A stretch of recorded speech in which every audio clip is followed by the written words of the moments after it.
नमस्कार, मैं हूं प्रेम शंकर सिंह और आप देख रहे हैं मन कही। बात आज प्रशांत किशोर की, वही प्रशांत किशोर जो सबसे बड़े रणनीतिकार माने जाते थे। अब नहीं मानेंगे आप, क्योंकि जिस तरीके से वो मुस्कुरा रहे हैं फर्स्ट फेज के चुनाव के बाद, लगता है कोई गम छुपा रहे हैं।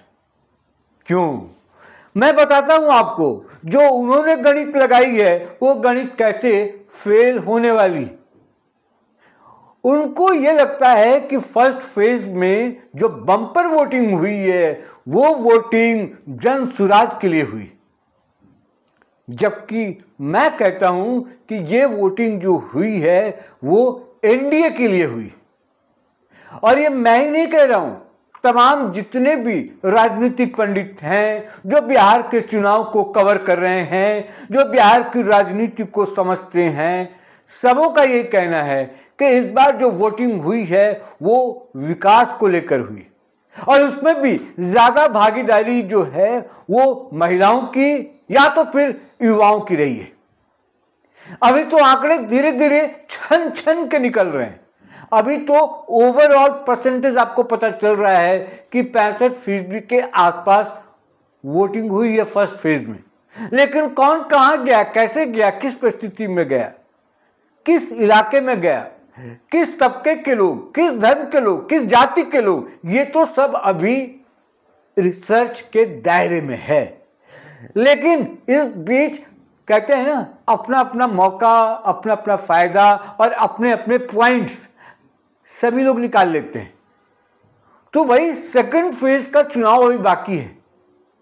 क्यों प्रशांत किशोर फर्स्ट फेज का जो चुनाव हुआ है उसको कह रहे हैं कि उनके फेवर में है और वो जनसुराज के लिए बढ़िया है और जनसुराज जीतने जा रही है। इसलिए कि अगर अभी उन्होंने सरेंडर किया तो सेकंड फेज का जो चुनाव है, अगर कुछ थोड़ा बहुत भी मान सकते हैं, कुछ उम्मीदें अगर बची हैं तो उम्मीदें वो खत्म हो जाएंगी। इसलिए तुम मुस्कुरा रहे हो और अपना गम छुपा रहे हो, ऐसा लोग गाते हुए चल सकते हैं। आप भी बोल सकते हैं। गौर से देखेंगे और थोड़ा भी आप साइकोलॉजी समझते होंगे तो आपको समझ में आ जाएगा कि प्रशांत किशोर फर्स्ट फेज के चुनाव के बाद डाउन दिखने लगे। मैं एक इंटरव्यू देख रहा था, रिपब्लिक भारत के लिए उन्होंने इंटरव्यू दिया था। एक चैनल है, नामी चैनल है, हिंदी और अंग्रेजी दोनों में वो चैनल आता है और उसके जो मालिक हैं अर्नब गोस्वामी अपने आप पे बहुत चर्चित चेहरा हैं। तो कोई हल्का मामला नहीं है, मामला बहुत भारी है। उसकी एक रिपोर्टर प्रशांत किशोर की इंटरव्यू कर रही थी, कई सवाल पूछ रही थी और जिस तरीके से प्रशांत किशोर जवाब दे रहे थे उसी से लग रहा है कि इनका जो टैंट्रम था, जो इनका मिजाज था, वो डाउन हो गया है।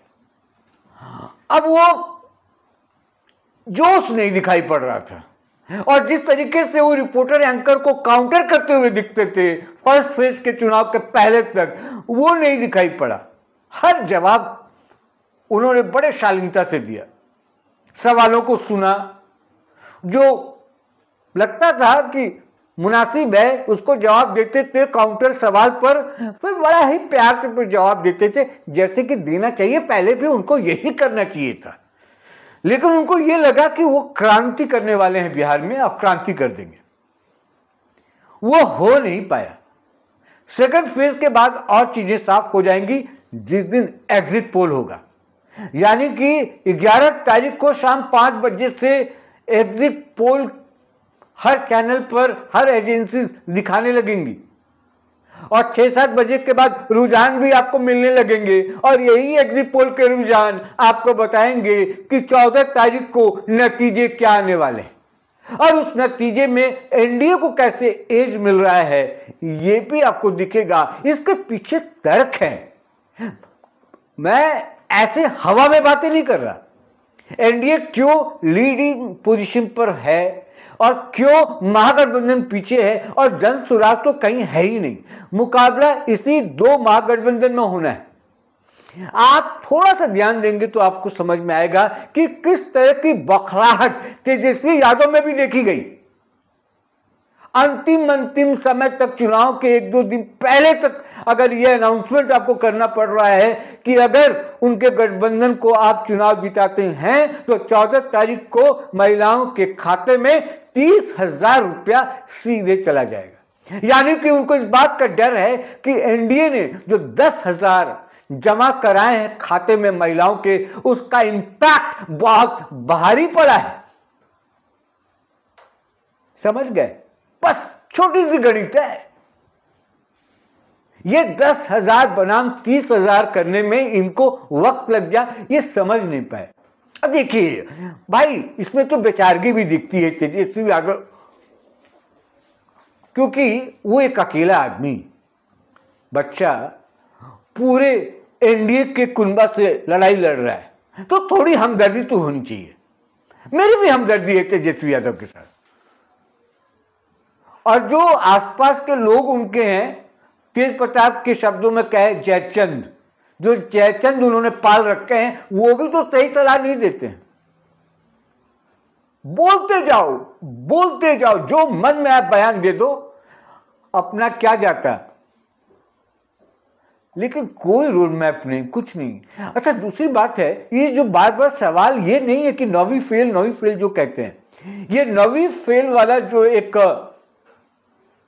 बात बार बार प्रशांत किशोर से कही जा रही थी, उस पर मुझे बड़ा आपत्ति रहता था, क्योंकि ये मुद्दा बहुत बड़ा है नहीं। अगर आप समझदार हैं, राजनीति की समझ है, सरकार कैसे चलाई जाती है, आप अपने आप को डेवलप कर लिए हैं उस तरीके से, और आप बढ़िया रिजल्ट देते हैं विकास का काम, क्योंकि उसके पीछे पूरी एक टीम लगी रहती है। आप केवल बताइए कि मुझे अपने क्षेत्र में क्या क्या काम चाहिए, एक आम इंसान की तरह, एक आम वोटर की तरह, और वो काम आपके लिए आपका ब्यूरोक्रेट कर देता है। लेकिन आपको पता होना चाहिए कि उनसे काम क्या लेना है, कैसे इंप्लीमेंट कराना है, वो कर देते हैं। इस देश में कई ऐसे एग्जाम्पल हैं जो नहीं पढ़े थे नेता, बहुत ज्यादा नहीं पढ़े लिखे थे, लेकिन उन्होंने राजनीति की दुनिया में, राजनीति के क्षेत्र में बढ़िया काम किया। तो आप भी कर सकते थे। खैर, ये दूसरी बात है। मैं बात जनसुराज की कर रहा हूं, प्रशांत किशोर की कर रहा हूं। उसमें तेजस्वी यादव भी हैं। जो मेन मुकाबला है इन दोनों का है। फर्स्ट फेज में एनडीए ने लीड लिया है तो लिया है, और मैं उस दिन फर्स्ट फेज के चुनाव के दिन ये क्रेडिट मैं ले लेता हूं अभी से। बाद में तो आप मुझे देंगे ही, जो मनकही के दर्शक हैं वो तो बोलेंगे ही, लेकिन उससे पहले मैं क्रेडिट ले लेता हूं कि जिस दिन फर्स्ट फेज का चुनाव हो रहा था, उसी दिन दोपहर को मैंने कहा था कि जिस तरह से हवा चल रही है और जिस तरीके से महिलाएं बाहर निकलकर वोट कर रही हैं, उसका सीधा मतलब ये है कि सारे वोट एनडीए को जा रहे हैं, और कम से कम 80, 75, 85 सीट के आसपास एनडीए को मिलने वाला है। बाकी में जिसको जो मिले, लेकिन 121 सीटों में एनडीए लीड कर रहा है, और लीड इस तरीके से सीट में अगर उसको देखेंगे तो 80 है। और हमेशा इसका मतलब ये नहीं होता है कि ज्यादा अगर वोटिंग प्रतिशत बढ़ रहा है या ज्यादा देखेंगे आप उसको, तो वो एंटी इनकम्बेंसी का ही फैक्टर होता है। लोग जिताने के लिए भी बाहर निकलते हैं। अगर हराने के लिए निकलते हैं तो लोग जिताने के लिए भी निकलते हैं।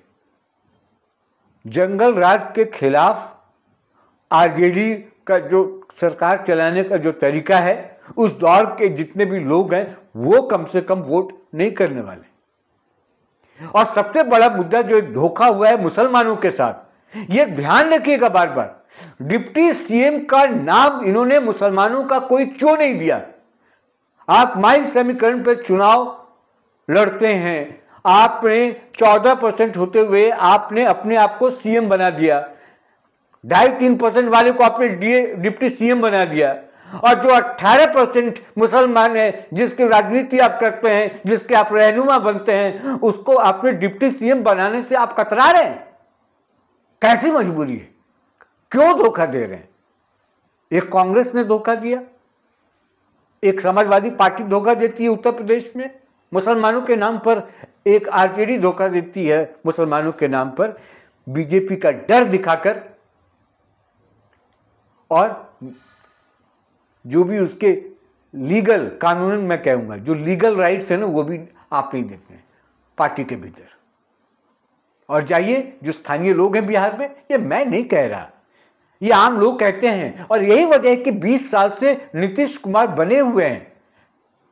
ये वहां के जो लोग आए हैं, आवाम जो है वो कहती है भाई लॉ एंड ऑर्डर बहुत बड़ा एक मुद्दा रहा है और सब इससे खुश है। बोले कम से कम शांति से जीते तो हैं, घर से बाहर तो निकलते हैं, मेरी बेटियां घर से बाहर निकलती है, मेरी पत्नी घर बाहर निकलती है, तो मुझे अब चिंता नहीं रहती है। बहुत बड़ा इशू है और ये इस इशू को, इस मसले को बीजेपी समझ रही है, एनडीए समझ रहा है। इसलिए प्राइम मिनिस्टर मोदी जो हैं बार बार कहते हैं कि जंगल राज, जंगल राज। अगर आप जंगल राज को वापस लाना चाहते हैं, उसी गंध में, उसी गंदगी में अगर आप रहना चाहते हैं, तो आप आरजेडी को और महागठबंधन को वोट कीजिए।